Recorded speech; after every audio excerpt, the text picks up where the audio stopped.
Welcome back to the channel, everybody.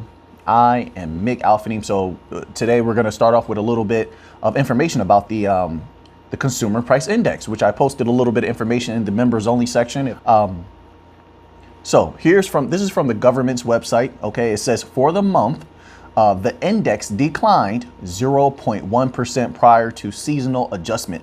The chain consumer price index for all urban consumers, C-CPI-U, increased 8.0% over the last 12 months. For the month, the index increased 0.1% on a not seasonally adjusted basis. So this is pretty good. So it went down. It declined 0.1%. And as you saw, the markets have reacted to it this morning. Everything is green. All right. If it was negative information, the markets would have been red, bloody red. My goodness. The markets are very sensitive. So everything went green. And so for now, it seems that maybe everything has reached a height and maybe there's a bit of a pullback on some of these negatives that we've been experiencing economically. So on one of the aspects, that is. So there might be fun times ahead, and markets might go green for a little while. You never know. We'll see. But this is very good. So let's move on from there. Okay, so now we're on to XRP article on UDOT today. Now keep in mind, XRP and XLM are closely linked. When XRP rises, XLM usually rises as well for whatever reason. This article here is about the escrow. Right? The escrow that Ripple holds, which they need to hold. They want to make a profit off of XRP, right? And they understand that price is going to explode. They're going to make a healthy profit off of that. But not only that, them holding the escrow, it allows them to grease the corridors, send liquidity to corridors anytime they need. Let's say they decide to flip the switch at some point, then they can issue XRP themselves to different banks, commercial, central, whoever may need it, governmental entities who may need it, right? Because they're also doing payroll. This allows them to do that whenever they want, instead of relying on the XRP that's on the market that you or I or any large institution might buy up and throw a monkey wrench into things. They don't have it. It's more easily accessible. But let's read this here. It says, a discussion was raised this morning by an XRP enthusiast about whether the XRP locked up in Ripple's account are circulating, and if not, whether it conflicts with the independence of the two companies. Well, sometimes it seems that they're buying a mass amount of XRP off the market. It says this person's an XRP enthusiast. I would think you know that if you're an XRP enthusiast. There's articles written all the time about them buying a massive amount off of the market, but they also sell XRP and they send it to different corridors and such like that. Then recently we just covered an article where Ripple made it known that they are almost exclusively purchasing XRP or selling XRP for on-demand liquidity. They're getting everything set up. I personally think that it's a very good thing that they have that in escrow. Keep in mind that Ripple is a for-profit company, so they definitely want to, see healthy gains from XRP in the future, which gives them a vested interest to ensure that XRP does well. That is one of the best things. So, you can't always say that with some of these companies where their for-profit aspect is at the forefront of pushing their protocol. So then you have to rely on external companies that are building on those particular DLTs, right? But Ripple is not that way. They don't rely on a nonprofit. They are a for-profit, and they're at the forefront of pushing that particular protocol. And so I think that's a very, very good thing to have a company that's incentivized to push that particular token or coin that you're holding. That's a very good thing. There's a very rare company, and I'm going to use Algorand as an example, a very rare company where both its for-profit aspect, Algorand, and its nonprofit aspect, Algorand Foundation, both pushed that particular protocol equally heavy, equally hard. They work equally hard to ensure that Algorand is going to go up, and that the holders of Algorand are appreciated or shown appreciation by the putting of that protocol at the forefront of all of what they do. That's very rare. So I think that Ripple is in a good position, and I don't think there should be any question about the escrow, in my humble opinion, unless you see something questionable. To me, right now, I think everything is quite clear. It says that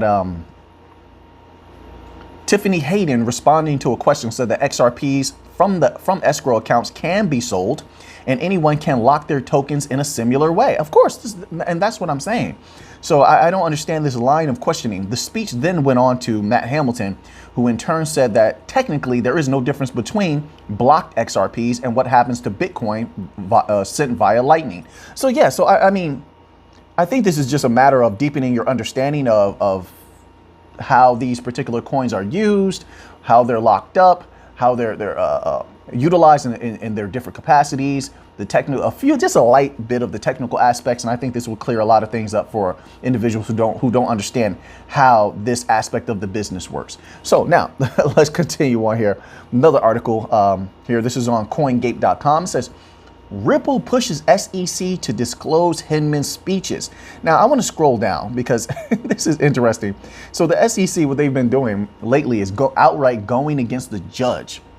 It's unbelievable. I wonder how long the judge is going to tolerate that. But here it is. It says, the commission has already tried to dodge the court orders to reveal the Hinman speech-related documents. However, Ripple mentioned that after multiple rounds of briefings, hearings, camera reviews, and requests for reconsideration, judge ordered the SEC to prejudice these crucial documents. It also added that the commission is still arguing that the judge erred in the finding about the documents. That is unbelievable. So the SEC is saying that the judge is wrong. The judge is wrong. Wow. The arrogance of these individuals is going to come back to bite them greatly. And here's another thing I think a lot of people don't understand. A lot of the judges, and I think this is on all levels of the legal system, law enforcement, government, a lot of these individuals operate like brotherhoods and sisterhoods, like freighters and sorors, okay? Judges, they like to lock arms and support each other. So the SEC stepping on this judge's toes, a lot of other judges are looking at this and they're scratching their heads and saying, what are you doing? You're going against one of ours. I think this is going to be a very, very bad thing, this case. The outcome of this case for the SEC in a myriad of ways. And this will be highly beneficial to other blockchains who are going to come up against the SEC because it's already happening. And their judges, like I said, are going to feel like one of their own was disrespected. This is highly disrespectful of the SEC to do to a judge. And then to question the judge. Like I said, I don't know how much longer the judge will tolerate this. And it shows that the judge has a great deal of respect for governmental regulatory bodies like the SEC, because this would not be tolerated from anyone else. I can assure you. But this is great for the cryptosphere. Now let's move on here to another XRP article. And it's from thecryptobasic.com, and it is titled, XRP shuffling continues. 375 million XRP moved around Ripple, exchanges, and unknown wallets. So we've seen this quite often, and Ripple came out and made a statement recently saying that they are moving large amounts of XRP around for on-demand liquidity, for corridors. They're testing these things. We've seen the same from Algorand recently, and we also saw the same thing from HBAR with the few banks that it was working with recently. They tested sending their currencies, their fiats, as well as their stable coins over Hedera. And we also saw a few banks test Algorand. The one that's most notable was the Bank of Italy recently. They were testing this, sending fiats back and forth, stable coins, things like that. So all of these bank coins at the same time, you see how it's coming together? All at the same time are testing their systems with the banks. And I think they're going to need a lot of testing. This will ensure that the banks have confidence in the systems. Seeing is believing. With a lot of business deals, it's like, yes, you can tell me about this. You can send me documents. We can sit in briefings. But, money on the wood makes the betting good, as they say. Put the money down. Show me an example. Let me see it for myself. Let me experience this myself, right? And so that brings about the certainty in the end that, yes, okay, we're going to go beyond memorandums of understanding, and let's finalize these things and put the system in place, right? So then there's just a matter of shearing up the infrastructure. All of this testing goes to shearing up their infrastructure as as the Bank of International Settlements put it, every system will be different. All the requirements will be different. And that's why interoperability is important. So this bank may want their CBDC to run a certain way in this particular country or region, and another country will want it to be a little bit different for, for their purposes, but they can all flow one into the other. So they're getting all of that together. Now, this is, I believe, a large part of what's going on here. So it says less than 48 hours after Whale Alert reported the movement of over 410 million XRP coins, the whale tracking service has observed yet another transfer of 375,021,363 million Ripple. It says Ripple coins. I don't know why people keep saying this. XRP, not Ripple coins. XRP. Okay, we have to clarify that here. So the funds mostly flowed among Ripple, popular cryptocurrency exchanges, and anonymous wallets. According to Whale Alert, the first transaction occurred on August 9th, 2022. Per blockchain data, a total of 75 million XRP, worth $27 million, were sent from leading cryptocurrency exchange FTX to an unknown address. Now, while all of this is moving, a lot of people will still say, why hasn't the price moved if all of this XRP is moving around? You have to have consistency, and that's what the flip of the switch or all of these banks coming online will give you. It will give you consistent volume with consistent high value.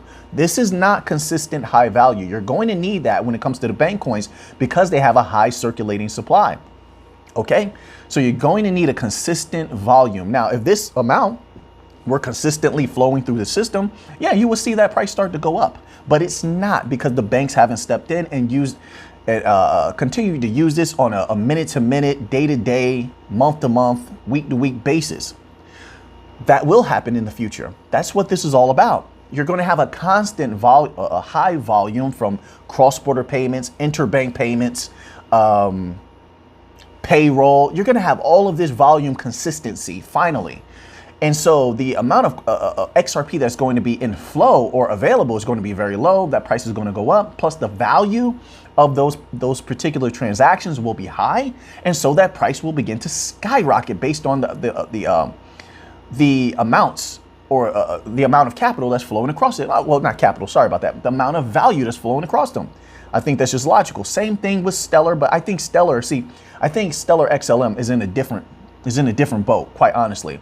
And I believe because is it all of Stellar is on the market? Is that how it is? Like, no, it's not that way. Sorry about that. My apologies, because Stellar Foundation holds some XLM. But I believe that the XLM that is on the market, I believe they're in a position where it could be purchased outright because it's so decentralized and because you already have external entities other than Stellar itself building with XLM, building with Stellar Protocol. I believe that there's a good chance they could buy all of it and use it for their purposes, or buy as much of it as possible. And I believe XLM could be in rare supply in the future based on that. There's so many entities that are building with XLM and they learned a lot from Stellar Foundation, but they don't need them anymore. But if you pay attention, they all have been very quiet with what they're doing. They haven't made a lot of their new happenings public. So I believe that, yes, and I could be completely wrong, but I believe unlike XRP, which Ripple has done a good job, and I think a lot of behind the scenes activity has done a good job keeping XRP safe for institutions. They made it clear this retail is a byproduct of the necessity of having XRP be considered decentralized. So some of us have gotten our hands on it, but it was always truly for large business institutions and large financial institutions like banks. Okay, it was always for that. But because of decentralization, some retail have gotten their hands on it. That's just the way that it is. All right. With XLM, they never said that. With XLM, they came out saying that they were the people's coin and such like that, right? That's what they made their linchpin. So a lot of XLM, I believe, is going to be conscripted by external entities in mass. So anyway, that's just my thoughts on that. I could be completely wrong. Just my humble opinion, not financial advice, not a financial advisor. It's just my humble opinion. So now let's go here. This is on coingate.com. Okay. And the article is titled USDT supply ratio on crypto exchanges spikes exponentially. Okay, so this article is very interesting here. We'll keep an eye on this and see if this comes to fruition or not. It says, with markets showing signs of a comeback, most investors will want to profit from the imminent rally. As a consequence, they will look to increase their stablecoin holdings as they prepare to enter trades. USDT is the go-to stablecoin. So the ratio of its supply on exchanges increases significantly. So I think what they said is plain and clear that because there is such an increase of USDT on exchanges now, that this could be a sign of, a rally coming, of investors, being more interested in executing trades, which will make a lot of the prices of the top cryptos go up. So we'll see if this is actually true, but I think there's a lot of good signs here, a lot of good signs happening right now in the market. You have the CPI data was positive. You have a lot of USDT going to exchanges. These are very, very good signs. And I'd like to have a little bit of fun and see the markets go green, see those prices go up. Is a fun time. Of course, for the bank coins, we still have a lot of time. They can experience a little bit of a pop. We've seen that last year. Of course, the prices are going to go up much further than where they are now. But it will take time in the future to see that those tsunamis and those floods come in from the commercial banks and the central banks and such. But we can still have a little bit of fun, and I think that maybe, just maybe, fun times might be ahead, at least for a short while. Economic times have been quite unstable and crazy, so we'll see what happens here with all of this. Now, I have a whole bunch of tabs here open on Quant, and I was doing some research on LAC chain, and LAC chain led me to doing more research with SIA partners and SIA chain, and it brought back the realization of them of what they say here in this particular section. It says another Quant client is SIA, the secure private network infrastructure used by the European banking sector for SEPA payments. Now, of course, when I hear something like that, I say to myself, okay, well, how much value is flowing through SEPA payments? Now, we know SIA chain is dealing with over 570 banks already, all right? And that they will be utilizing Overledger in the future. That is huge, by the way. That is unbelievable. And if they actually go through with this, the price of Quant quite easily would exceed. I'm trying not to give you my big number. I'm going to give you something low. The price of Quant would easily exceed $1,000. Easily. If this actually goes through, and it will go much higher than $1,000. Easily. And I think a lot of other individuals who have looked into this would say the same. You can do your own calculations. Don't have to take my word for it. And doesn't make a difference, as you see, whether you buy Quant or sell Quant. That makes no difference to individuals like myself, because 570 banks are poised or set up to utilize this particular thing. I hope it happens. I really do. I hope everything continues to go well. It's mind-blowing. But SEPA payments, let's get back to SEPA payments here. Now, SEPA payments are like single transaction payments, or single something like that. Let me go here for the actual definition. Sorry about that. Today I'm a little bit a little bit tired. I exercised too hard yesterday. I was lifting weights. I'm sore. My apologies. I'm not as eloquent as I usually am because of that. So this is from the ecb.europa.eu. Okay, so it's their government website. I mean, the central bank website. It says SEPA payments are single euro payments area. All right. It says thanks to the single euro payments area, SEPA customers can now make cashless euro payments via credit transfer and direct debit. All right. So then, so now that we know that, let's see how much money is flowing through the euro area. It says total number of non-cash payments in the euro area increased by 12.5% to 114.2 billion. That is a lot of money. And okay, let's continue on. It says increased by 18.6% to 197 trillion euro. You know, I look at all of this data, all of the PDFs, and I in my heart and in my mind, I know what's coming. It's just always startling to me to see how many people just neglect the factual information. They don't. It's just startling to me because I deal with thousands of comments a day where people are outright going against factual data. For example, you see that Overledger Quant is on the Digital Pound Foundation. I think they're also a part of the Digital Euro Association. I could be wrong on that one, but you see how they're working with SIA Chain, SIA Partners. 570 banks are there. They're utilizing Overledger for interoperability, which means that some of that money, if not all of it, is going to be flowing through Quant. So with all of that, and we're talking over, it says increase 18.6% to 197 trillion euro. That is unbelievable. That's non-cash payments. This is coming from the central bank itself. If you take a modicum of 197 trillion euro, what does it do to the price of Quant? Look at the price of Quant now. It's doing pretty good now. When it was at its all-time high, that was only retail, $420. I think it was something like that. Imagine if a piece of this is going through Quant. What does it do to that price?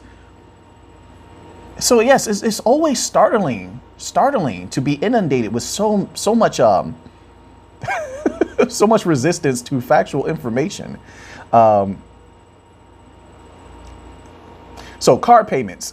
Card payments accounted for 49% of total number of non-cash payments. Also keep in mind that a lot of crypto is starting to move to debit card payments and such. Of course, there's going to be the rise in QR code payments as well. So there will be a myriad of ways to pay with cryptocurrencies in the future. And I don't think people will be cashing out into fiats. I don't think fiat currencies will do well long into the future. There's a great amount of volatility. They're highly risky. They're much more risky than crypto. I mean, a wise crypto investor is not taking too many risks, quite honestly. If you're not into meme coins and going after rug pulls and being greedy and such and being, having a lack of discipline with the security of your crypto, I don't think you have too many problems, quite honestly. But fiat is a huge liability right now, especially with, uncertainty in the world about who's going to be the world reserve currency, who's going to be the world power, the number one world power in control of value in the future. There's a lot of uncertainty with that. So I think a lot of people will just use the value of their crypto outright. Not only that, but holding their crypto so that they can move it into different currencies. I think in the future, you're going to see a very nomadic society. At least with the people who are successful, it's going to be a very nomadic society where people are going to move from one place to the other. They're going to have to, because let's say the United States is not doing well, then they can move to somewhere in Europe. Places in Europe may be doing well. Maybe they don't move there. Maybe they move to places. A lot of people are already doing this. Already. They move to places in Central and South America. All right. There's so many people doing that there's been a lot of articles recently about locals in Central and South America complaining that there's too many people from these from the so-called first world countries moving there because they're paying with these US dollars and it raises up the price of everything there. It makes it very difficult for locals. So that's already happening. So I think people in the future, a lot of individuals will keep their value in crypto so that it's more easily moved around to different local currencies if they need to. And they may not. They may be, like I said, they may be able to just use that value outright. So let's say something like Uphold. A lot of people use Uphold card as an example. You can buy a bevy of different precious metals on Uphold, tokenized precious metals, a variety of fiats from around the world, right? So you can move that value from your crypto into anything, US dollars, euros, et cetera, with ease, by the way, with ease, right from your phone. So I think that's going to be something major in the future.